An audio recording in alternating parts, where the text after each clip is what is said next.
องเขาจะมาเว้าเกี่ยวกับ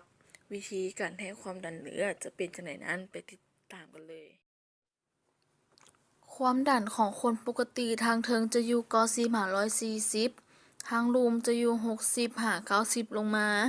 ถ้ากายหรือหลุดจะมีอาการที่ผิดปกติควรปรึกษาแพทย์โดยด่วนกรณีเป็นเครื่องแบบแท็กตั้งทรงจะประกอบมีแท่งบาร์หลอดที่แสดงค่าความดันลูกอย่างบีบลมขับที่เอามาพันแขนคนเจ็บและหูฟังชีพจรโดยก่อนอื่นเราควรจะต้องถามคนเจ็บและสังเกตเบิ่งอาการและหลังจากนั้นก็ให้คนเจ็บนั่งในท่าสบายบ่เกร็งแล้วเอาแขนวางไว้ถึงโต๊ะ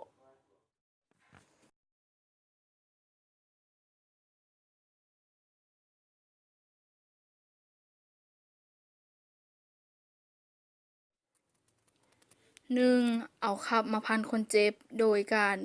พันแม่นให้พันอยู่ระหว่างต้นแขนของคนเจ็บโดยบ่มีเสื้อผ้ากันอยู่แล้วก่อนที่เราจะวัดความดันเราก็จะมีการประเมินค่าความดันโตเทิงของคนเจ็บ 2. ต้องจับชีพจรของคนเจ็บก่อนเมื่อรู้สึกชีพจรของคนเจ็บแล้วก็สูบลมเข้าครับโดยสังเกตเบิ่งโตลูกหมุนนี้ถ้าหมุนออกจากโตจะเป็นการปิดลมออกแต่ถ้าจะปล่อยก็ให้หมุนเข้าหาตัวเองทุกๆครั้งก่อนจะวัดความดันควรตรวจสอบเบิ่งก่อน 3. แล้วเราก็เอาหูฟังมาไว้บนข้อพับของแขนจากนั้นเราก็บีบลมเข้าครับจนฮอดค่าสูงสุดที่เราประเมินไว้แล้วค่อยๆปล่อยลมออกหลังจากนั้นให้เราฟังเสียงเต้นครั้งทำอิฐแล้วจื้อค่าทำอิฐของเสียงแล้วเสียงเต้นครั้งสุดท้ายจะแม่นเสียงค่าความดันตัวลูมที่เราต้องการ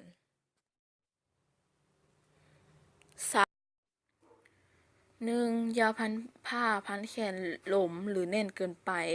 เพราะจะเฮ็ดให้ค่าความดันผิดพลาดได้ 2. ก่อนวัดทุกครั้งควรให้คนเจ็บพักผ่อนทางกายและจิตใจให้เป็นปกติและบ่ควรวัดในขณะที่ตื่นเต้น